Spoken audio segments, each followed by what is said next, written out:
శుభమస్తు. శ్రీరామ జయం. ప్రియమైన ప్రేక్షకులకు ధనత్రయోదశి శుభాకాంక్షలు. కావేరీ తులాస్నానం, శని త్రయోదశి, ధనత్రయోదశి అనే పేర్లతో దీపావళి పండుగ ఈ రోజుతో ప్రారంభమవుతుంది. ధనత్రయోదశి, నరక చతుర్దశి, దీపావళి, బలిపాడ్యమి, భగినీ హస్తభోజనం, ఇలా 5 రోజులు సుదీర్ఘంగా కొనసాగేటటువంటి ఈ పండుగ ఈ రోజుతో ప్రారంభం అవుతుంది. ధనత్రయోదశి, ధనాన్ని కలిగించే త్రయోదశి. ధనం అంటే ధనమగ్నిర్ధనం వాయుర్ధనం సూర్యోధనం వసు, ధనమింద్ర బృహస్పతిర్వరుణం ధనమశ్నుతే అని శ్రీ సూక్తంలో మనం వింటూ ఉంటాం. ధనం అంటే కంటికి కనిపించేటటువంటి వెండి, బంగారం, ఇత్తడి, ఈ లోహాల ప్రపంచం కాదు. సత్యమైన శాశ్వతమైన ఆనందం ధనం. ఆరోగ్యాన్ని కలిగించేటటువంటి లక్షణం పేరు ధనం. వాయువు అంటే గాలి. వాయువును స్వీకరిస్తున్నాం, ఆరోగ్యంగా ఉంటున్నాం. ఈ గాలిని మనం స్వీకరించే సమయంలో ఉచితంగా లభిస్తుంది గాలి. గాలిలో ఉండే దుర్గంధము, సుగంధము రెండింటినీ మనం గుర్తుపట్టే జ్ఞానాన్ని కలిగి ఉన్నాం. అది కూడా గాలిని స్వీకరించిన కారణంగా, అందులో ఉండే ఆక్సిజన్ కారణంగా మనం శ్వాస నియంత్రణలో తెలుసుకోగలుగుతున్నాం. అంటే ధనం వాయువు. ఈ వాయువును కలుషితం చేయకూడదు. ధనం అగ్ని. ఇంకా మొదట ఇంకో గుణం కూడా ఉంది. శరీరంలో 98.8 98.8 ఈ ప్రమాణంలో ఒక ఉష్ణశక్తి ఉంటుంది. ఇది ఉంటే మనం ఆరోగ్యంగా ఉన్నాం. ఈ ఉష్ణశక్తి పూర్తిగా తగ్గిపోతోంది, ప్రాణవాయువులు అనంత వాయువులలో లీనమవుతాయి.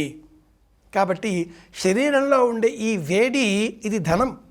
ధనం సూర్య కాంతి. సూర్యనారాయణమూర్తి ఇచ్చే కాంతి వేరు.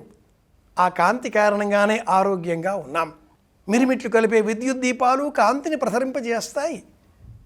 కానీ ఈ విద్యుత్ దీపాల కాంతి రోగకారకం.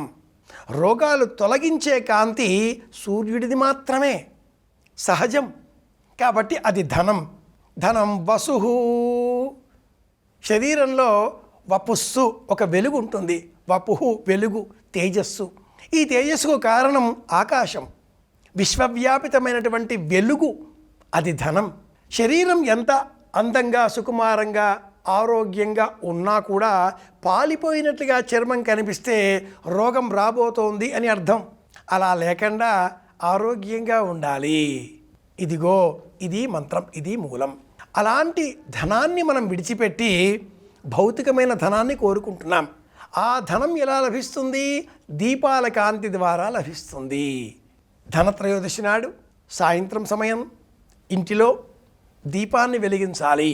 మేడపైన దక్షిణ దిగ్భాగం, సౌత్ ఎండ్ అంటాం ఆంగ్లంలో, అటువైపున కూడా నరక దీపాన్ని వెలిగించాలి.